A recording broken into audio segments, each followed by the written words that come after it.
This is about Yamaneika and Corey. Actually, Yamaneika and Darlene. Yamaneika calls out Darlene for backing Corey Hulcom. Oh, well, I guess it's about both. Y'all hit the like button for me. Subscribe if you are new.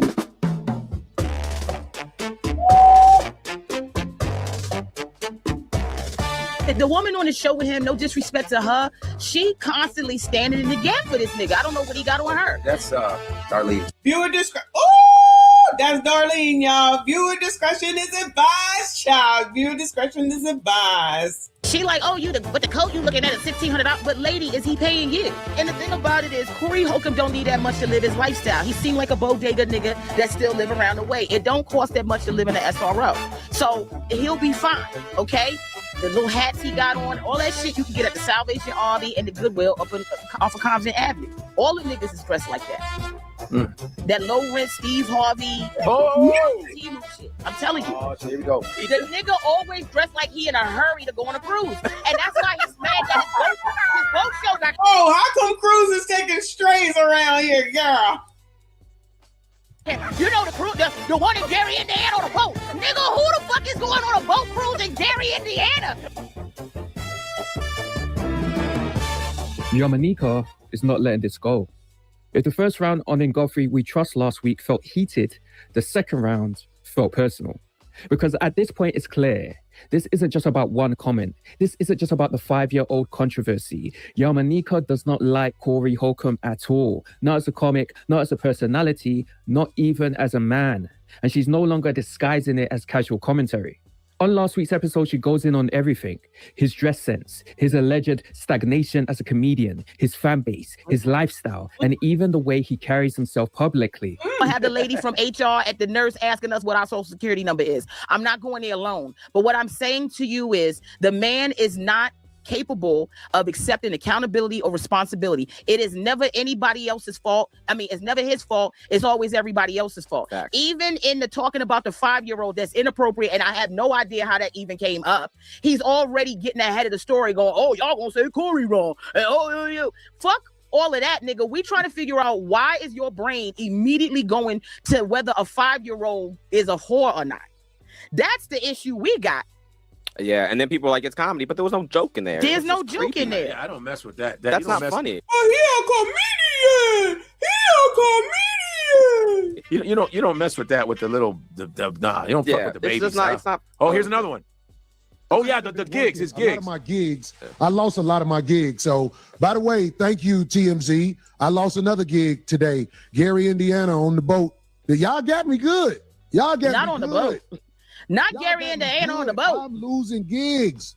People are saying, Corey, the optics of that video. Yeah. Nobody said optics to you. You don't even know what optics mean. You had to look that up. I'm about to be out here on welfare. Mm-hmm. I thought he was already on welfare. Look at this outfit. Somebody got to explain why I ain't got. You know how welfare niggas be. They be overdressing everywhere they go. Nope, because the jacket that you were looking at. I'm gonna have Proclubula. Cost $1,600.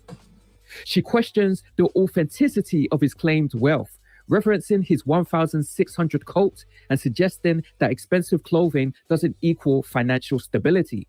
Now, whether that's fair or not is almost secondary. The point is the angle she's choosing. The woman that's on the show with him, no disrespect. Can we cut him off? I'm sick of him. The woman on the show with him, no disrespect to her, she constantly standing in the gap for this nigga. I don't know what he got on her. That's Darlene. She like, oh, but the coat you looking at is $1,600. But lady, is he paying you? You see what I'm saying? Like, I don't understand. Like, and the thing about it is, Corey Hulcom don't need that much to live his lifestyle. He seemed like a bodega nigga that still live around the way. It don't cost that much to live in an SRO. Ooh. So he'll be fine, okay? The little hats he got on, all that shit you can get at the Salvation Army and the Goodwill off of Compton Avenue. All them niggas is dressed like that. What is a SRO? I don't know what that is. What is a SRO? Do y'all know? That low rent Steve Harvey Timu shit. I'm telling you. Oh, shit, here we go. Oh, hold on.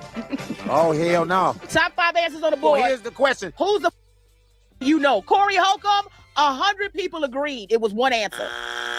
She questions who is even booking a comedy cruise in Gary, Indiana. She jokes about Groupon deals and 2-for-1 tickets. She frames it less as a fall from grace and more as evidence that the empire wasn't that grand to begin with. That's calculated. He dressed like like a gay nigga who played the tambourine in church, and he keeps telling First of all, people that's very that accurate. they get right. Y'all hear that? What a mighty God we serve. That's very What accurate. a mighty God we serve. So what happened? The angels bow before him, heaven and earth adore him. 159. What a All mighty right. God we serve. Like he dressed like a nigga that's at the buffet just serving shit. Like he just had an apron on before. Wow. And he got to take his mother out for a Mother's Day dinner right after. The nigga always dressed like he in a hurry to go on a cruise. And that's why he's mad that his boat show got canceled. You know the cruise, the one in Gary, Indiana on a boat. Nigga, who the fuck is going on a boat cruise in Gary, Indiana? You ought to be glad they canceled that shit, nigga. Why did you cancel it? What body of water is Gary? This nigga on a lake. Baby. Gary, please show Google bodies of water in Gary, Indiana. No, I know you niggas probably already had it up anyway because you niggas is white. Put up bodies of water and show us what bodies of water in Gary, Indiana look like, nigga. Lake Michigan, the Great Lakes. Oh, you know the boat cruise. They canceled me doing the buffet show at the church at 5 p.m. It's like, nigga, you was already going to be on welfare with them shows. You and me both in eviction court, nigga, together. We both trying to get a one-shot there. No, nigga, I need accuracy. No pictures. Oh no, it's Lake Michigan. Godfrey's right. He's Lake Michigan. Don't you, nigga? Do you think? Oh, they was gonna have him on the Ohio Riverside. What I'm telling you is the nigga was not gonna be on no motherfucking lake. She's diminishing him. And when a roast becomes about reduction, reducing someone's status, reducing their mystique, I thought she was supposed to be talking about Darlene, though. reducing their authority, that's not casual beef. That's strategic. But the deeper layer here is the accountability point. Yamaneika keeps returning to this idea that Corey is incapable of accepting responsibility, that every situation is someone else's fault, that the backlash, the lost gigs, the viral videos, it's all external forces conspiring against him rather than self-inflicted consequences. And this is where the 5-year-old comic keeps coming back into the frame. Because for Yamaneika, that wasn't just a tasteless joke. It was revealing. She frames it as his brain immediately going somewhere inappropriate. He's a wild one. The beef that he had with Godfrey. And y'all up here standing in the gap, but no disrespect to you, because they already tired of me talking. But the way you niggas is in the comments, some of you niggas need your IP address also looked at. Because I never seen niggas stand. This is you niggas in the comments standing in the gap for the niggas. What are they saying? What are they saying? Standing in the gap. What they say? A lot of them are crying. Hey, standing in the gap. That's worse than me. Standing in the gap. Lord have mercy. Oh no. Oh no. Oh no. Oh no. My bad. Lord help your people. A lot of 51 niggas is in here and don't even know how to count to 50 or 51. I never understood why he called this shit 51, 50. And he's crazy. Yeah. Is it, or is that the age the nigga was when he stopped maturing? The comments are flying in. It's hard to read them. Yeah, let them fly in. And also, as like crazy. Mental insane, I think, yeah. Oh, Insanity. no, you being a typical fuck nigga is not insanity. That's Nah, most of us are against his goofy ass. Now here's where it gets layered. Corey's brand has always been confrontational, hyper-masculine, anti-PC. He leans into calling men gay. He mocks women aggressively. He positions himself as the truth teller in a world of softness. But what Yamaneika and Akeem Woods are suggesting is that this constant fixation on homosexuality, this constant accusation of other men being gay, this obsession says more about him than about them. Uh-oh. Isn't that what O'Shea said? They even mentioned that he had a 30-minute call with Akeem to squash beef and apologize for pushing toxic narratives, only to go back on his own platform and reignite the same narratives the following week. Wait a minute, I heard some noise. Is Corey over here? Or could the nigga not get a Southwest ticket to get here? Right? Where he at? In Las Vegas? He's in, I think he lives in LA. He live in LA? I think so. I don't know that nigga. He called me, but I don't know. He called you? I was trying to tell the story. Oh, tell it. He called you? Oh, he got a gay nigga number. Is it that? He calling gay niggas now. He couldn't call me, but he could call a gay nigga. So what he talk about with you? What happened? Start from scratch. I was trying to. Okay, well, go. Go ahead. The original beef that he had was we were on the podcast, and this was back when Corey was going viral because he called every nigga gay on the podcast except for the nigga who's gay. He called Godfrey gay. He called Dante gay. Everyone was gay except for me. Yeah, because he don't want to fuck with you because he know for sure he can get you to suck his dick. No, what the fuck he can't. Well, he also he be out here giving you throwing your pH balance. No, I'm gay. Yeah, but can niggas get their pH balance thrown off in their ass? No, but I'm gay, not blind. I'm not.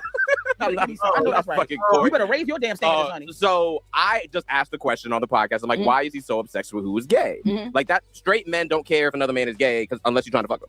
That's weird. That's what I always said. Yeah, that's what. So I said that, and the clip kind of I guess went viral, whatever. So then he went on the podcast talking shit about Godfrey, because he felt that Godfrey was like, you let that man talk bad about me. It's like, first of all, Godfrey don't control what people say on this podcast. No. It's Godfrey's podcast, and he lets the guests say whatever they want. It doesn't mean he agrees. It means what man was talking bad about him? You said what did you say that he got mad at? Yeah, because I said that I'm saying everything he does gives down low energy. If you're obsessed with gay people in a negative way, he said he's ABCD. And he says that it gives DL energy. That's all it is that you say and talk about. You're a womanizer, and if you hate women, those are 3 traits of down low men. And that's a fact. And I'm telling you that because I fuck down low dudes. Then she pivots again to the comedy itself. And this is where the knife twists. Yamaneika acknowledges that Corey was funny 30 years ago, but she argues that he stopped evolving, that instead of sharpening his craft, he's turning his platform into a gossip station, that the jokes lack depth, that they're recycled, that there's no structure, no layered punchlines, no callbacks, just repetition and shock value. The fact that people seem to think he's okay to say whatever he wants, and then when somebody challenges him, then all of a sudden you're the problem. I don't want to belabor the point about him. I think it's unfortunate that he's probably been the topic of conversation for 45 minutes. And number one, you two are not even consistently engaged in it because everybody's on the phone. I'm reading the comments. No, sure. But we're not even comments. Sure. But also we don't give a fuck about the nigga like that. And it's also unfortunate in this time that nobody has ever been able to talk about his material. Can anybody pull up any Corey Holcomb stand up, please? Can somebody please do that? The Shaq All-Star. No, don't. Well, you want to pull up his greatest hits? Whatever you got to pull up. Pull up. Let's just pull up the Shaq All-Star, Corey Shaq All-Star. Sure. Pull up the greatest. No. Corey. No. Come on. About the practice. Let's do it properly. Here's what I want everybody to understand in the comments, right? When people are like, you can't deny his comedy and he can't. Let me say something. Whatever Corey was doing 30 years ago was working well enough for him to procure a fan base that is seemingly still holding him down to this day. It's not a fan base that I want. I'm not interested. And please don't compare what, somebody said something about, oh, you just say the N-word. Please don't compare what he's doing with, go watch my latest special, White Nigga, on YouTube. Him and I are not doing the same thing. Okay. Just please. And what I want you to understand is it's okay for you to be a young comic talking about stinky pussy and the men got to be quiet because the lady in the room and giving abortions. But if your legacy, 30 years of doing comedy, is still you talking about the same thing, the same rehashed, tired joke, it's not funny anymore if it ever was. And to be fair, you have to have a very limited bandwidth mentally to be able to laugh at that shit. That's why it's funny to some of y'all, because mentally you're not prepared to go places that you need to go in comedy. You need very low rent, reduced, in your face, specific to your nonsense comedy so that you can laugh. You don't need punchlines. You don't need throughs. You don't need anything. You don't need the threes. You don't need callbacks. You don't need depth. All you need is somebody to go, what's up, ladies? Okay. And I be out here, these bitches, they pussy be stinking. That's all. Good night. Good night. Put it up, open back. Now, whether you agree with that assessment, Lord have mercy. Y'all got to know. I don't know. I don't watch it. Gemini said, shock jock comic, Black Jesus was the last hoorah. Let me look this shit up. Hold on a second. Images. Is he the Jesus? Oh, it's a TV show. Okay. TV show. Black Jesus is an American live-action sitcom created by Aaron Magruder. Oh, it should have been funny then, right? Created The Boondocks and Mike Clackenberg. Aired on Adult Swim. Series stars Gerald Slink Johnson, Charlie Murphy. I like Charlie Murphy. Rest in peace, Charlie Murphy. Corey Holcomb, Callie Calkin, Cock, Andrea Fuller, and John Witherspoon. Rest in peace, John Witherspoon. Premiered on 2014, December 10th. The series was renewed for a second season. Premiered on 15th, third and final season premiered on 2019. So if that's his best work from 2019, so you're trying to tell me that his best work was from 2019? We in 2026? Okay.